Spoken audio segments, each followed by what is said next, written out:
Hey there guys, how's it going? My name is Sumit Chatterjee from the Flow Zone Academy and I'm a flow state coach, which means that I help you feel better and perform better. Today I want to speak about masculinity because I'm angry. Okay? I'm simply angry at where the world is. The thing is, I'm choosing to channel my masculine anger to actually do some good in this world instead of being destructive with it. And this is what I wanted to talk to you guys today about. You know, a lot of masculine anger, underneath that anger is fear. You're just scared. Straight up, you're just scared. You feel powerless over the situation, and so you're scared. And it's okay to feel scared, but it's not okay to stay there. You've got to be brave, you've got to be courageous, and do something instead of sit by the sidelines. I've always felt like I had this passive male inside of me just waiting for the right moment. There is no right moment. The moment is now. The moment happened a long time ago. How about you just make the right choice right now? Instead of sitting by the wayside, being a bystander, allowing bad men to rule the world.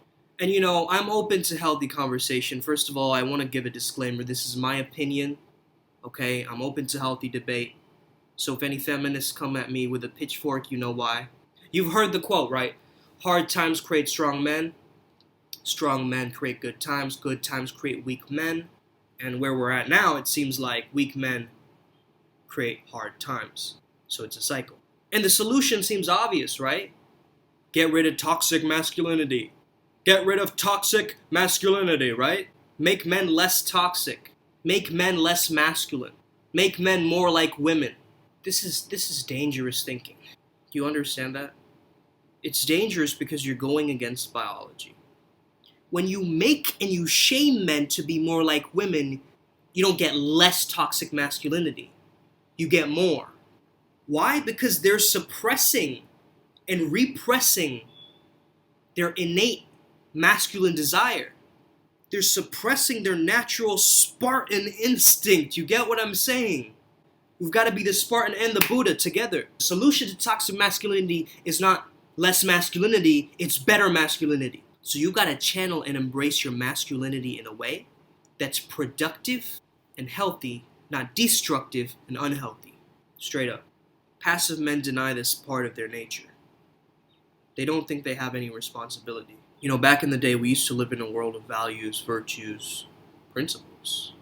Nowadays, 71% of high school dropouts are fatherless. Were raised by single mothers in this generation. Shout out to you. Shout out to you. And the current trend is to feminize men, to achieve some kind of utopian notion of equality and peace. So they tell men, don't play dodgeball, it's too violent. They tell them, it's wrong to compete. Everybody gets a trophy. Don't be so braggadocious, keep your head down. Why are you beating on your chest? Let's sedate you, full of medication, to suppress your masculinity even more, to numb you to the real you. And so what do we get? We get these tentative men and we get these unhappy women. Now women listening to this video, give me an amen on this if you agree. You want a real man that you can look up to and that you can count on. And no amount of feminist theory is going to change that. And I know strong women in my life who want a provider, a protector, a lover, and a leader.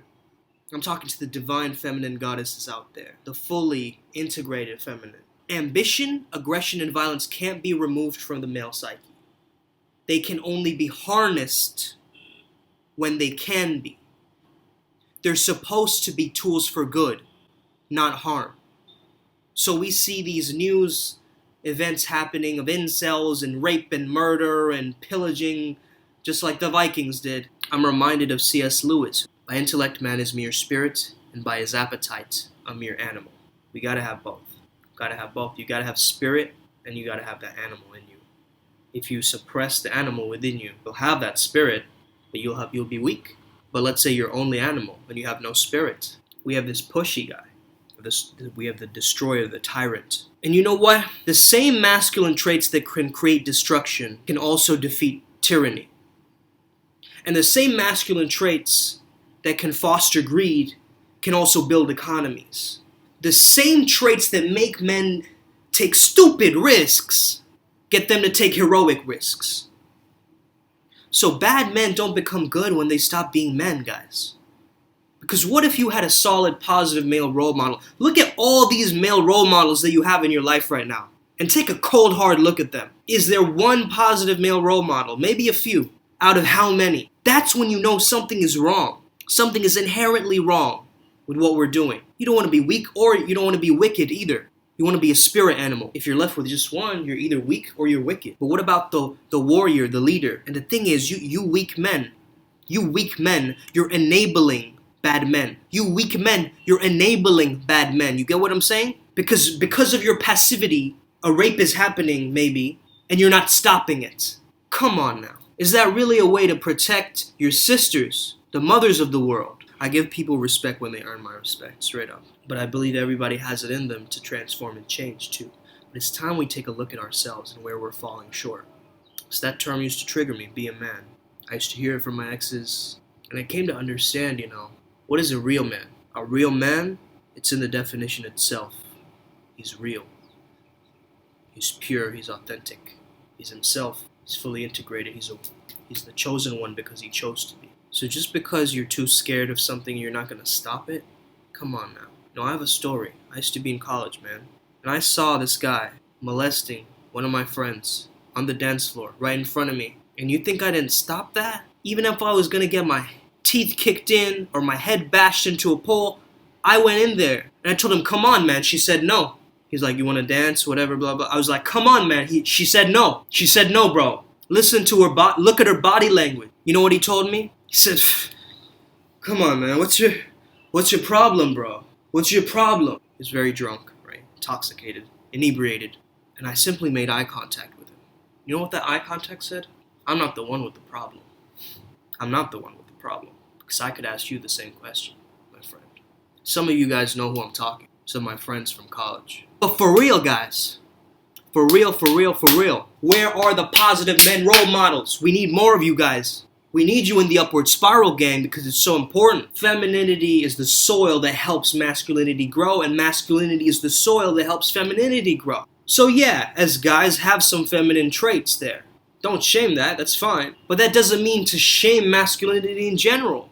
That same aggressiveness is what can save somebody's life. That same violence, if they channel that into a punching bag, and makes their body healthier and better. So you can use that rage to break yourself down and go wicked animal on the world, or you can take it and allow you to transform into a spirit animal. So men, we need you to be that spirit animal.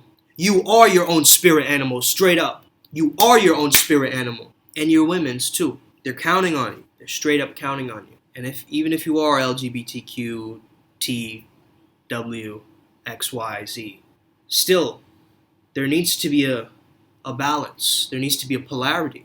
So even in a lesbian relationship, there's still someone who is much more dominant. And a lot of these insecure men, they're attracting these controlling women. Because that's the law of polarity. So start to slowly step in to that caveman within. And understand that yes, connecting to my roots, being grounded as a man, connecting to my pure animal nature isn't shameful. How can I shame my reptilian brain? That's weird. That's weird. I know we have higher cognitive abilities now, and that's great. We will awaken to that. But I know some people who need a little bit of that.